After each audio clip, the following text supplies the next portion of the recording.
Okay, all right.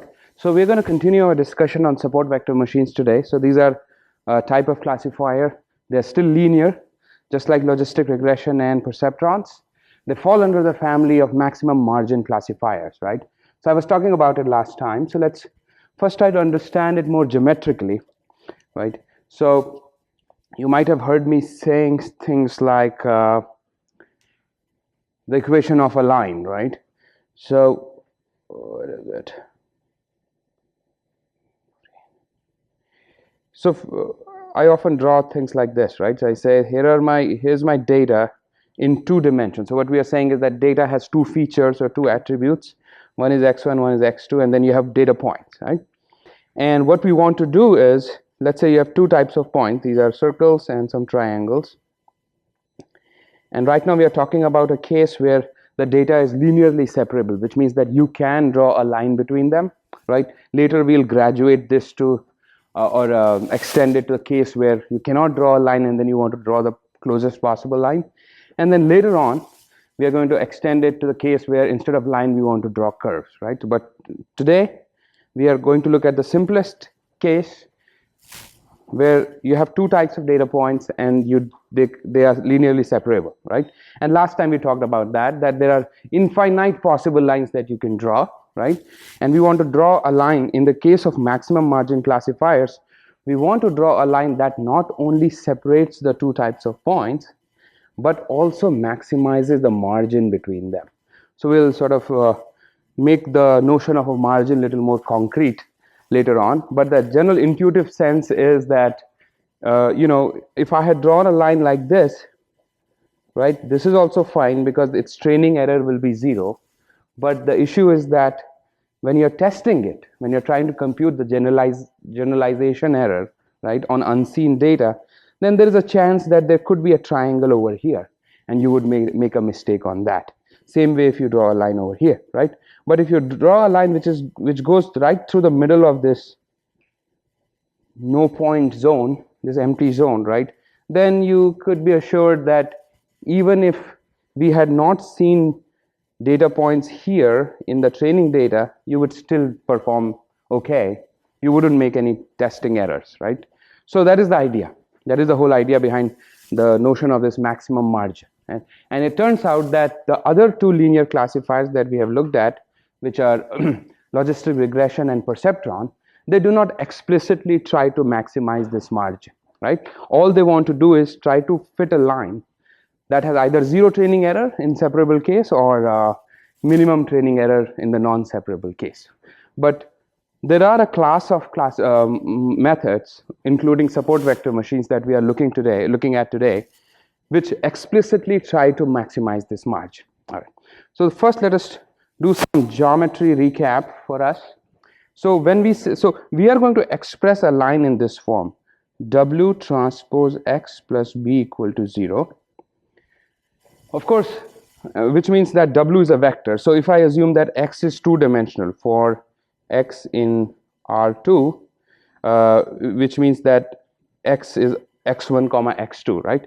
Which means the equation of this line is W1 x1 plus W2 x2 plus B equal to 0. So this is how we represent a line here, right? Which means that if you take any point on this, let's say this is the line which we represent like this, right? Which means any point on this line which will have some x1 and x2 will satisfy this. That is the idea, right?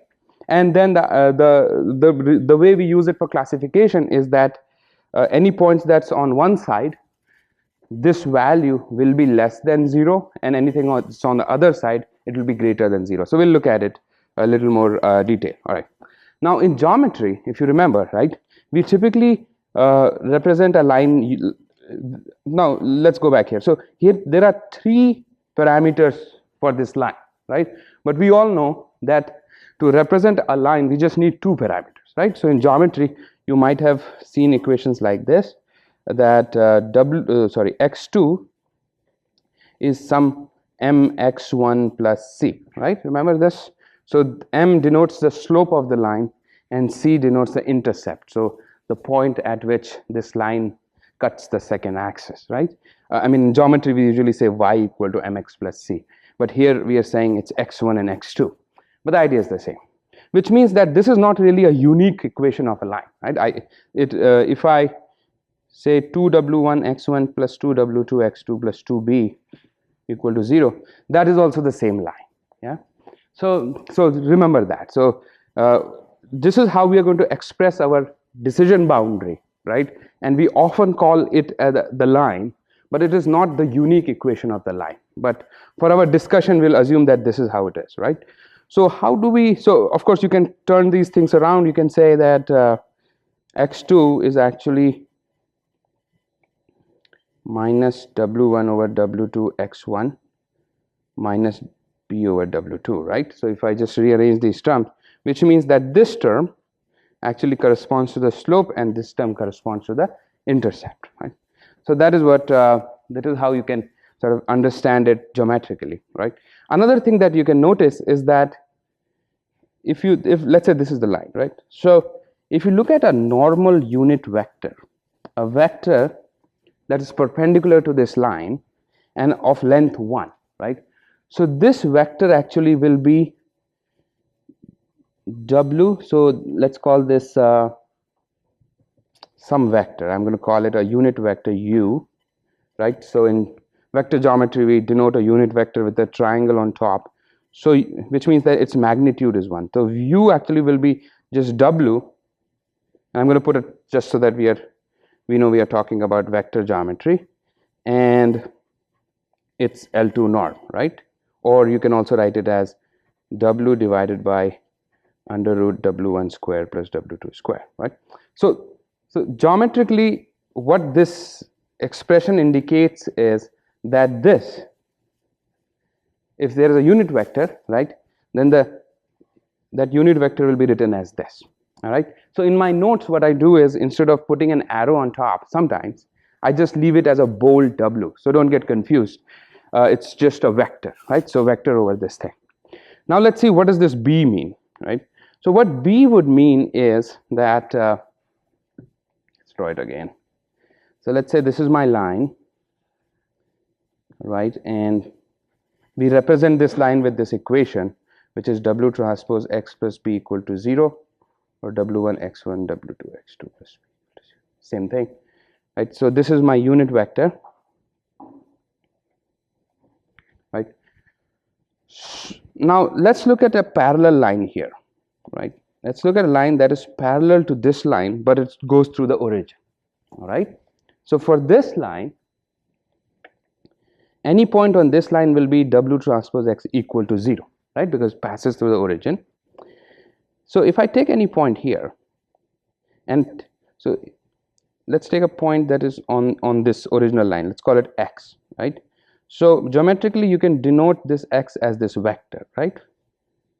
This is the x vector, right? Let's look at the projection of this vector on this. Let's call it x prime. All right, and then let's connect these two. So this is some vector r. This is a vector that connects x prime, which is a projection of x on this origin line onto this, right? So r can be written as x minus x prime, right? That's just how vector geometry works, which means, but remember that, and let's say let r be, now remember that r is actually in the direction of u, right? So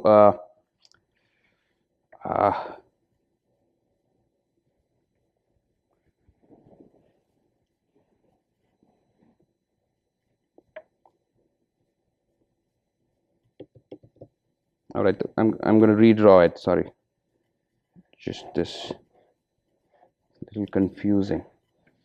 So I can hide it from you, right? Here it is. So let's say this is x1, this is x2, right? And let's say this is my line, original line, and I represent it as w transpose x plus b equal to 0, and let's say this is my unit vector, so u, which is w divided by mod of w, L2 norm of w, right?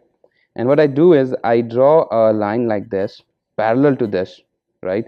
And then I take any point, any arbitrary point here, and that is x, and a projection of that here, x prime, right? Which means that this vector r is along the direction of u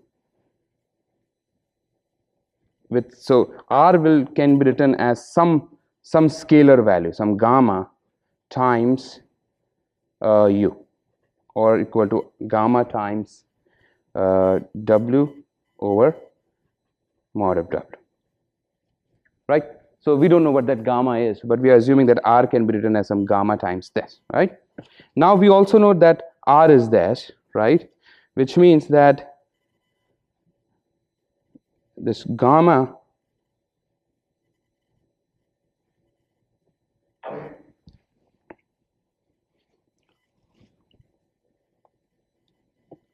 all right, now we know that w transpose, right, x is equal to b, because x is on that line, and w transpose x prime is equal to 0, because that is on that line, right? Which means that if I look at x minus x prime, and so w transpose x minus w transpose x minus w transpose x prime, right, this quantity will be equal to b, right? Which means that and then what I can do is I can say w transpose x minus x prime equal to b, right? However, we know that x minus x prime is r, so that means w transpose r is equal to b, right? But we also know that r is this, right? So implies that w transpose w times gamma over mi square is equal to b, right? And then what we know is that w transpose w is just the norm square, right? Because w transpose w is just w1 square plus w2 square, right? Which is square of square root of this quantity, which is square, right? Which means that this is essentially this value, right? And then what we can do is that means that b is actually gamma over w, right? Right. So essentially what b means is how much you move from the origin, right? So I have a line that is the w transpose x equal to 0, right? If I move it by gamma over w, the mod of w, that is what b indicates. So w kind of determines what is the slope of your line, but it's not the slope of the line, okay? It is actually sort of the perpendicular to the actual line, but b denotes how much you move by that. So that is sort of the geometric interpretation of both of these things. All right, so now with that knowledge, let's see what else can we do. Any questions so far? All right, so essentially with all of this confusing geometry, what I'm trying to say is that, in fact I could show it here,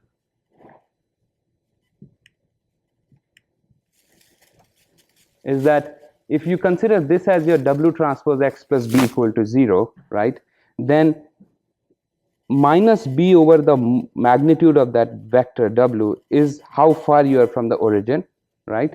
And the perpendicular to that line will be the w over mod of w. All right, so that is sort of the geometric interpretation of this. Now what we do is that if we take any point,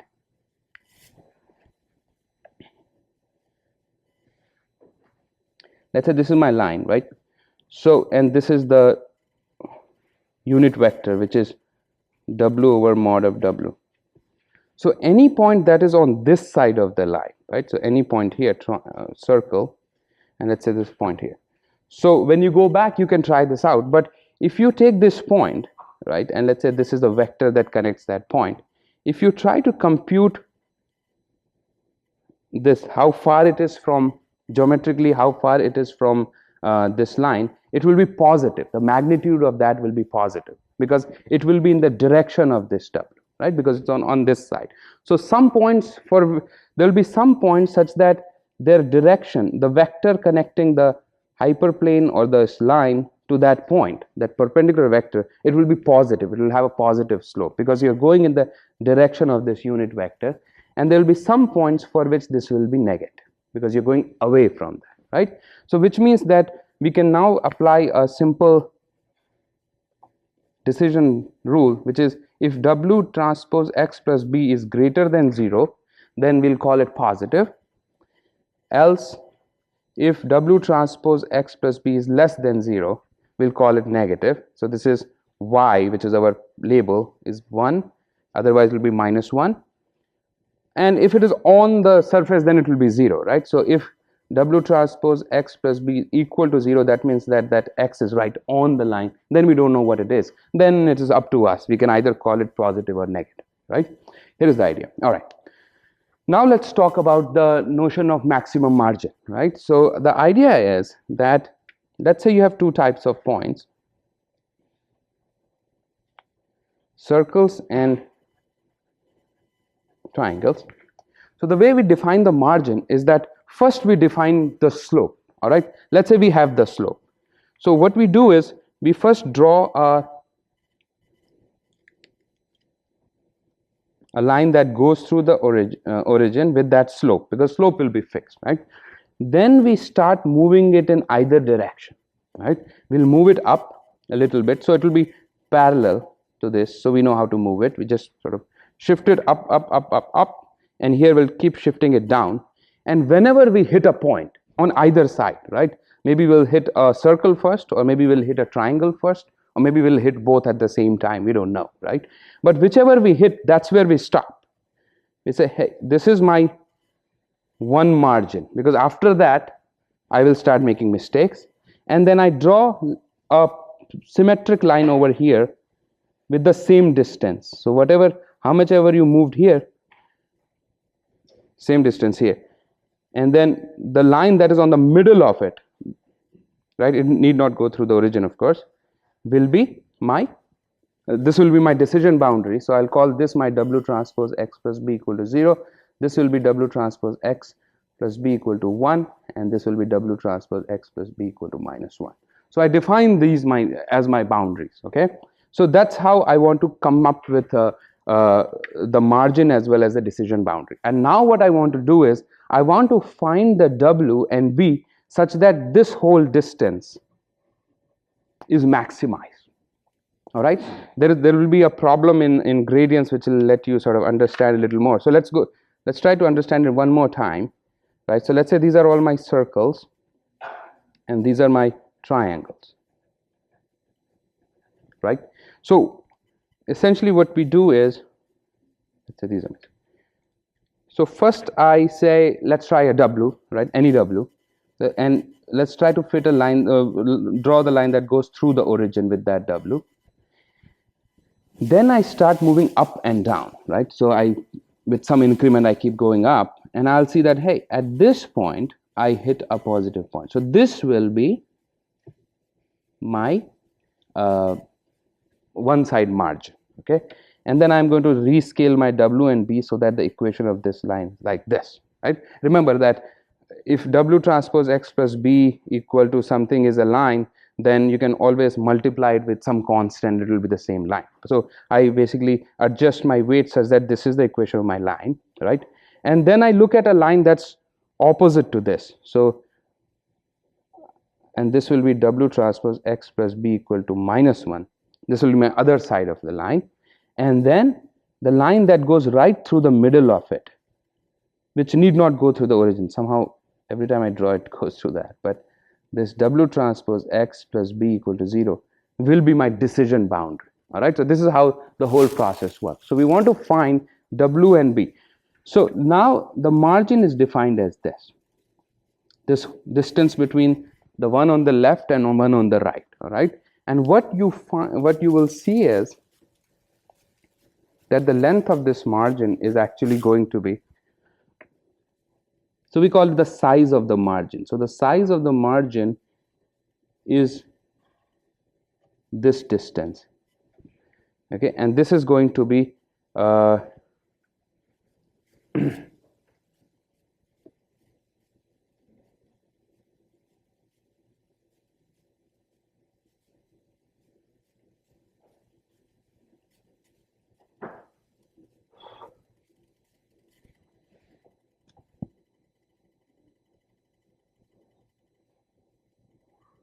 2 over the L2 norm of this, square of L2.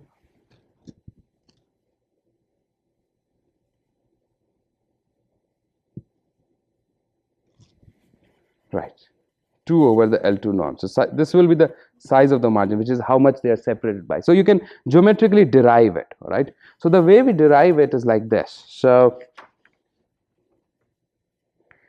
let's try to do it again.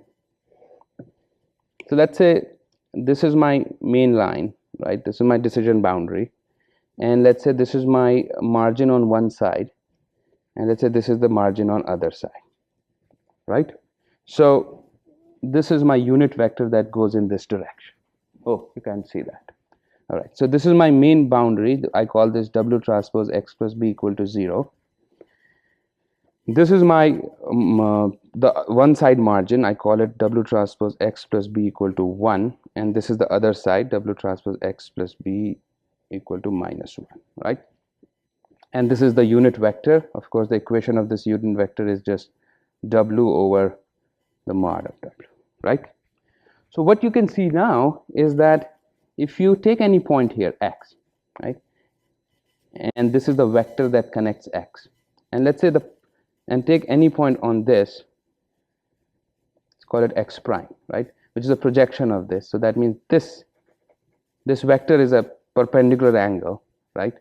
Which means that this vector can be written as, let's call it R for now.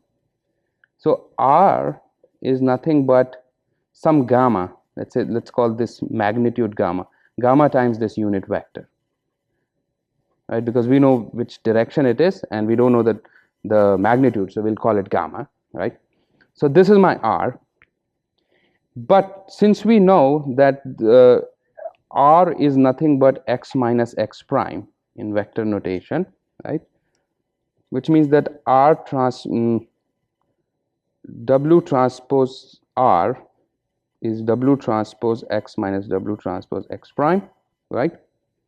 Which means that now W transpose R, instead of R, I'm going to replace it with this. So W transpose gamma times W vector W is equal to, now W transpose X will be, of course, minus B, because this is on the line, and this will be so this will be 1 minus B,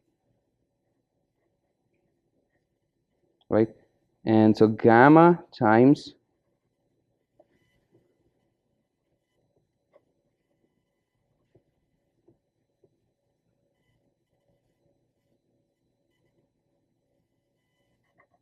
is equal to minus 1, right?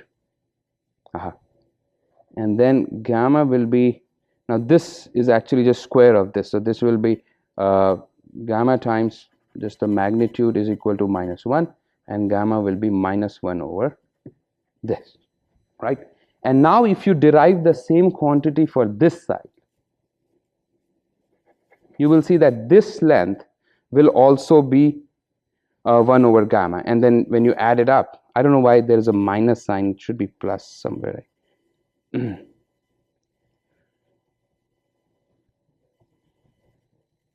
vector is going to be X prime minus X, right? Oh, sorry. Right, so this is the vector R, right? So R will be this minus this, you're right. So actually X prime minus X, sorry about that, minus X. So X prime is going to be 1 minus B minus B.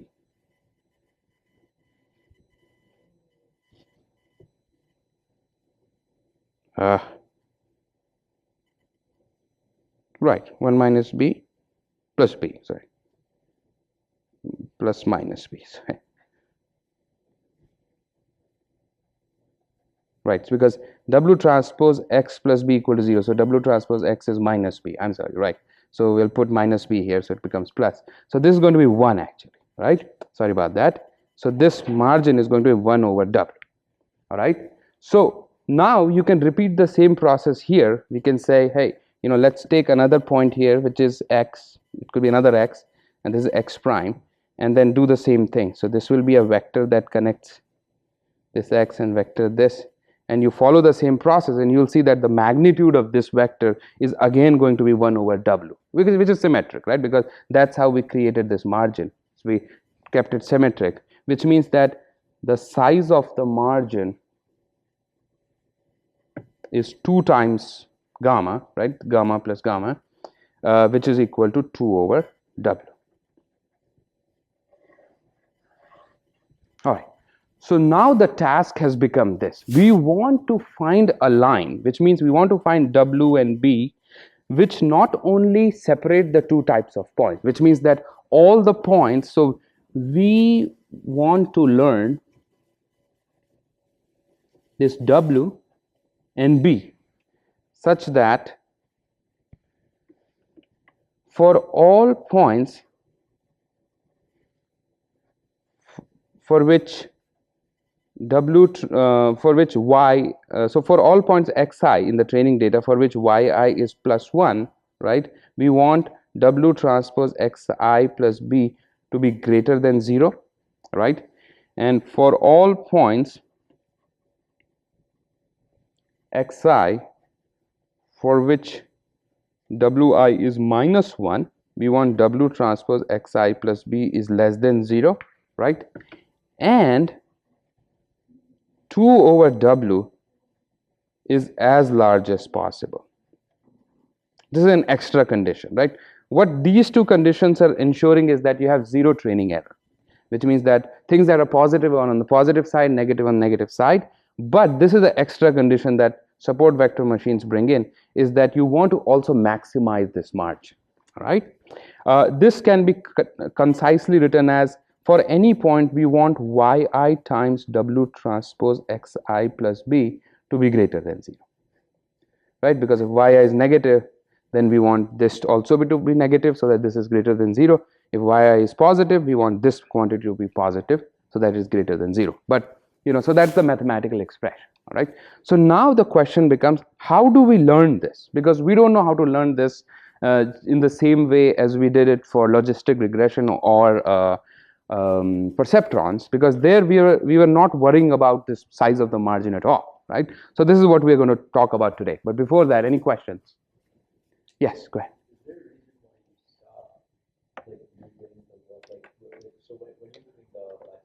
Right. Right. So the question is that why did I stop when I was creating this margin, right? So remember when I said here, so we start from some line, then we keep going until we can't. So the reason for that, and that is that is a definition of the margin. So margin is an area around your decision boundary in which there is no training data.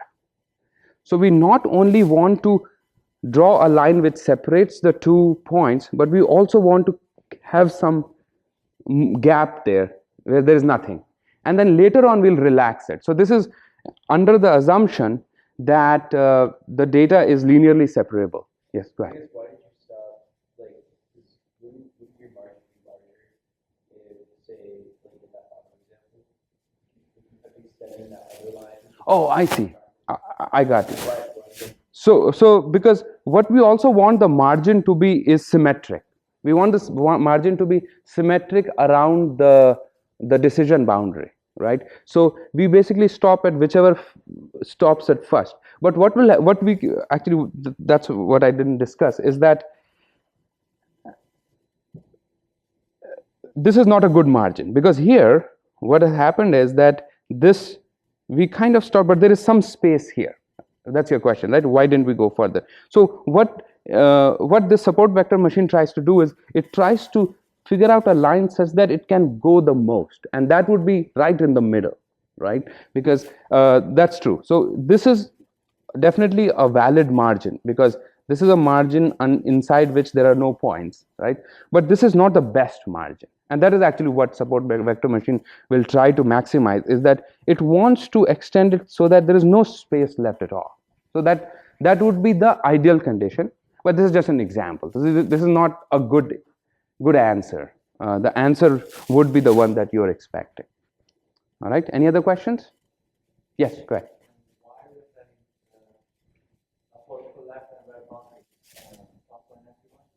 Right. So this is how we are defining this line, right? There is no rule about this, right? So the question is, why do we put +1 and -1 here? And the thing is that it could be anything, right? Because this is an over-specified equation of a line. So it could be 2W transpose X plus 2B equal to 2, and that is also the same line, right? Or 3 times this, or so it could be any multiple of that. So this is just so that our derivations later on become easy. So for that, all we say is that let us scale it such that this is just +1, but there's no need for it to be +1 geometrically. All right, but the point is that, remember that when I did this messy derivation over here, right, I used that 1 here. So I said it is 1 minus b, and then it came out to be 2 over this magnitude. So this came because I assumed that this is +1 and -1. But if it was something else, then that quantity would be here. So it's not a big deal, but just so that we want to avoid any extra constants and so on. So we just pushed everything into W and B and kept this as +1. All right. Any other questions? Yes. Right.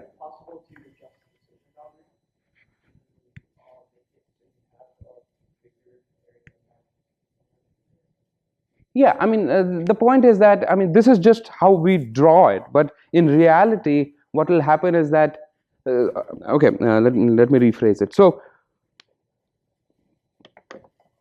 I guess what you could do is that you could sort of first draw 2 lines, one on this side and one on this side, which is so that we can't go any further, and then draw the line between it, right? And that's what support vector machine would do. This is the way I drew it, is just so that I could illustrate how it is done. But in reality, this is what will happen. So you'll first draw 2 lines that are sort of at the max, right? And then you'll scale W and B so that it is W transpose X plus B equal to 1 and W transpose X plus B equal to -1. And then whatever is in the middle will be W transpose X plus B equal to 0. So that's another reason, because if I don't have +1 and -1 on these sides, then I can't have, no, I still have +0, right? So the decision boundary would always be W transpose X plus B equal to 0. But yeah, that's how it will learn. Any other questions? So I would suggest, I mean, go back and sort of try to do this a little more in a more calm atmosphere. It should be a little more clear. All right. But the point I was trying to make was that the idea behind support vector machines is that you're trying to compute W and B so that things are on the right side of the margin, right, on the correct side of the margin, plus this margin is maximized. All right. And sometimes we also write the decision rule as this. So in some papers or books, you might see it like this. Sign just means what is the sign, right? Is it positive or negative, which is the same thing. So we are trying to say, if W transpose X is positive, I'm going to call Y as positive. If it's negative, then Y is negative. All right. So margin. So we talked about margin. So this is sort of geometrically, right? So this is the margin over W, and this is W, and these are the lines that represent the margin. Now we want to learn these W and B. So we are going to right now assume that data is linearly separable. That means we accommodate no loss, right? And later on we'll relax this to allow for non-separable case. But the question is, how do we find that W, right? So in the past, what we have done is we have posed this problem as either we are trying to minimize some loss or we are trying to maximize some likelihood. Here we are going to pose it in a way that we want to maximize the margin, all right? And remember, the margin is 2 over W, or the magnitude of W. And then you can also see that this is same as if I want to minimize W, because we are either trying to maximize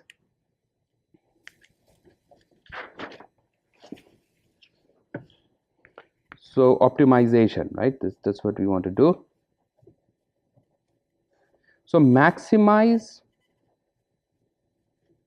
margin while incurring zero training error. That's our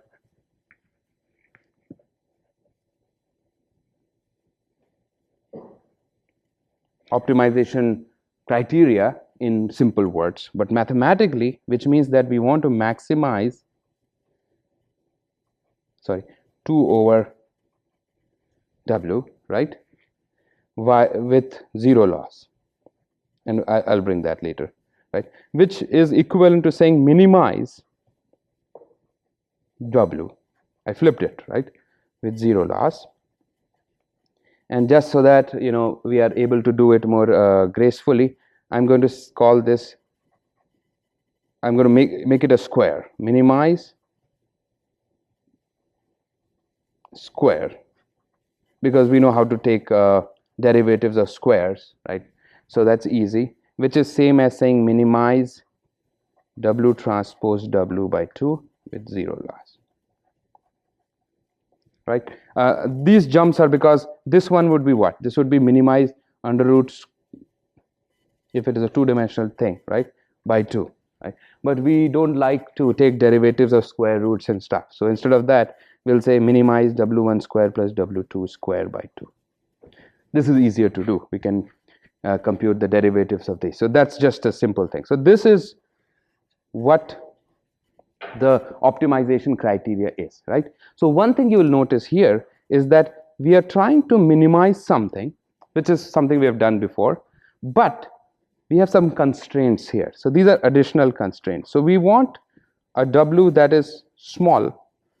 I mean, W transpose W by 2 is small, but it should have zero loss, right? Because if this was not here, then I could just set W to 0. That will be the minimum value, right? But we also want to incur zero loss. So which means that our optimization formulation is no longer a simple unconstrained formulation, but it's actually a constrained optimization now. So this is how the optimization looks like. We want to minimize W, right? So we want to put and B, which is same as maximizing the margin, subject to these constraints, that for all the training data points, this should be always greater than equal to 1. So pay close attention here. So we not only want our data points to be on the right side, correct side of the margin, which means that if it is positive, we want it to be on this side, positive side. If it is negative, on the negative side. But we actually want it to be on the other side of the margin. We don't want any points inside the margin at all. So that is determined by this, right? Because if this were 0, then all I'm saying is that try to find a line such that maximizes the margin and points are on the correct side of the decision boundary. But here we are saying it is on either on this side of the negative margin or that side of the positive margin. So that is the constraint that we are putting. So now this is our optimization formulation. So this is what we call a constrained optimization formulation. So there is a objective function that we want to optimize on, subject to certain constraints. So this is different from what we did in neural networks and logistic regression. There we had a loss function and we just said find the W that, or weight whatever vectors or matrices that minimize that loss, right? But here there are some constraints. So even if there is a solution for this, if it does not satisfy these constraints, then that is not a correct solution. All right. So this is what we call an optimization, constraint optimization with n linear inequality constraints, right? Because there are n, if you have n uppercase n training data points, then you have those many constraints, right? So now in next 1 or 2 classes, we'll solely talk about how to solve these optimization problems, right? Not the kind of problems we have looked at before. All right. So before that, I quickly want to talk about this interpretation of margin. So here you can see that we are trying to minimize W, right? Even though we started by maximizing the margin, we saw it's equivalent to minimizing this value. So this is kind of similar to the regularization that we have looked at before, right? Ridge regression had a similar regularization parameter. there's a W transpose W, which is same as this, right? Which means that when we try to maximize the margin, it is equivalent to making our W smaller, which is similar to saying we want simpler solutions which would have better generalizability. So that is the line of thinking, right? So even though our geometric sense was we wanted to maximize this margin, but because margin is just 2 over W, we can write it as minimizing this W square, which is the same as sort of keeping the solution simple, right? So that is why, that's another way of interpreting this. So I gave you one intuitive interpretation that we are trying to maximize the margin so that we get better generalizability because we are pushing away, right? However, if mathematically, it also means that we are trying to reduce the size of your W, magnitude of W's, which will also give you better generalizability because of Occam's razor principle. And then if you want to know more, you can actually pick up a book on statistical learning theory, and there they provide a formal proof of why maximizing the margin would mean better generalizability. All right, so that is sort of the whole setup. All right, so this is our optimization formulation. If you have done any mathematical optimization course, you can see that this is a quadratic optimization problem because W has a square on it with some n linear constraints, right? So there are a lot of packages that you can use. Just like in scipy.optimize, you have what is that? Minimize, but that's a gradient descent based optimization problem. That's for unconstrained formulations. But here you could there are some packages that you can just use off the shelf and try to minimize this and get W. So in some way you're actually done, right? If you pick up in MATLAB, there is a program called PodProg. There is convex optimization package in C++, right? I think there's something in Python as well. But if you pick it up, that's it. You just feed this problem to it and you will learn your support vector machine. But it turns out the people who designed support vector machine, they figured out interesting properties about how this problem is set up, and they came up with much more elegant solutions. So that's what we are going to look at later on. Okay? Any questions so far? Okay, so maybe today, a little bit of today, and all of Monday, we are going to look at, okay, how do we solve these optimization problems? So we are going to take a little detour from support vector machine, then we'll come back. All right. So if I give you this optimization problem, I want to give, there's a function, right? Some objective function, which is a function of 2 arguments, x and y, and I want to minimize it, right? I want to find x and y at which this value is minimum. We know how to do that, right? This is an unconstrained problem. You can take the partial derivative, set it to 0, and you'll find x and y, right? That's easy. But what if I make it a little more interesting? I say there is a constraint to this. I want a solution which minimizes this, but x plus y minus 1 should be equal to 0. So this is what we call an equality constraint, right? Because there's an equality sign here. So you cannot just simply apply your derivative based, gradient based formulation here, right? Because it might not necessarily satisfy this constraint. So how do you do that? So there is this notion of Lagrange multipliers, right? Some of you might be familiar with that. So whenever you have an optimization problem with some constraints, there could be inequality constraints or equality constraints or both, right? There's a method called method of Lagrangian multipliers where you bring in these, you combine these into one. Okay, so let's look at that. So what you do is, let's say you have this equation. So this is your optimization problem, which has, this is your objective function and one constraint. Okay, so what you do is you define a new optimization problem, new objective function, which is not just a function of x and y, but also you bring in this scalar value beta, and we say it is defined as this fxy minus beta gxy. So gxy was your, should be hxy, sorry. So this is your constraint. So you bring all of this in one equation and then you solve for that. So now suddenly you have, instead of 2 unknown parameters, you have 3. So you have to find x, y, and beta that minimizes this, right? And it has been shown that if you find a solution to this, the x and y that you get will be a solution to this. All right, so that is how you kind of simplify it. Same thing you can do if you have multiple constraints. So let's say if you have two constraints, what you do is you add two Lagrange multipliers, right? So instead of one, you add two, and then it becomes like this, right? And then you can solve it. And in fact, what is interesting is that there are certain conditions called KKT or Karun-Tucker conditions, which tell you what are the necessary and sufficient conditions for solution to satisfy this. So let's go here. So let's say fxy equal to x square plus y square is your objective function, and the constraints are subject to h1 x comma y is equal to is x plus 1 equal to 0. So this is my first constraint. So this means that whatever solution I get should follow this. And the second constraint is y plus 1 equal to 0. All right. So now what I do is I introduce two multipliers, two scalar values, beta 1 and beta 2. I call them Lagrange multipliers. And I define a new objective function.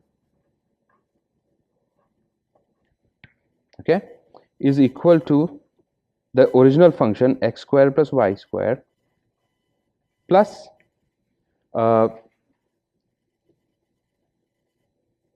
beta 1 x plus 1 plus beta 2 y plus 1. And now I solve for this. Now this becomes an unconstrained problem, so we know how to do this, right? In fact, there were these three people in 1950, I might misspell it, Kaharun, Kuhn, and Tucker, who defined these conditions saying whatever solution that you get should satisfy certain equalities, right? So for an equality constraint, the conditions were, I always forget them, so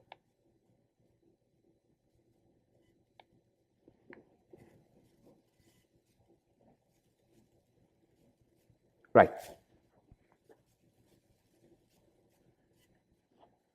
So the condition were that the gradient of L should be equal to 0. So for some x star, y star, beta 1, beta 1 star, beta 2, for this to be the right solution, the KKT condition says that delta L, the gradient at x star, y star, beta 1 star, beta 2 star should be equal to 0, right? Which makes sense because we are trying to optimize it, right? And then for every condition, so every KKT condition, the x star plus 1 should be equal to 0 and y star plus 1 should be equal to 0. Right, so this is KKT conditions for this particular system, but in general it is that delta L should be equal to 0 and whatever your constraints are, h1 should be equal to 0, h2 will be equal to 0, and so on, right? So these are the KKT conditions. So you can actually solve this system of equations, right? Because these are three equations with three unknowns, actually four equations with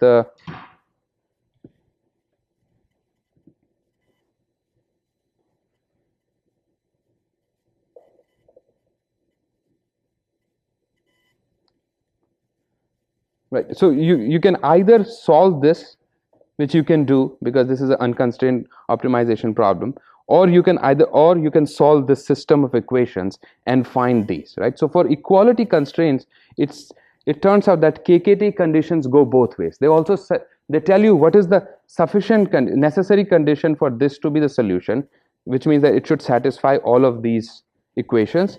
But if you solve these, the answer that you get will also be the answer that you would get if you solve this optimization problem. So for equality constraints and for convex functions where f and these should be convex, KKT conditions are necessary and sufficient.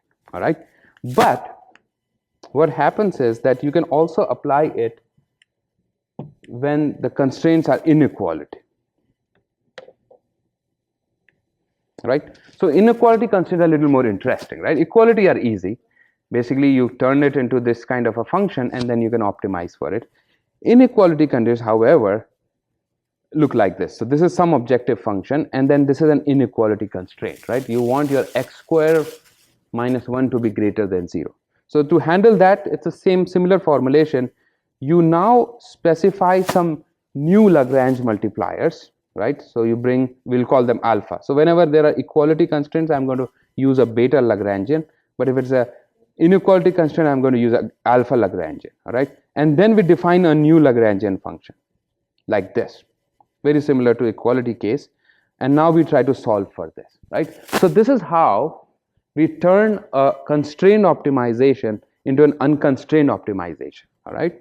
And then later on we'll talk about how then we use that to solve our SVM problem. So just before you go, the takeaway message is that this is the optimization formulation for SVM. So hopefully you know why this is so, right?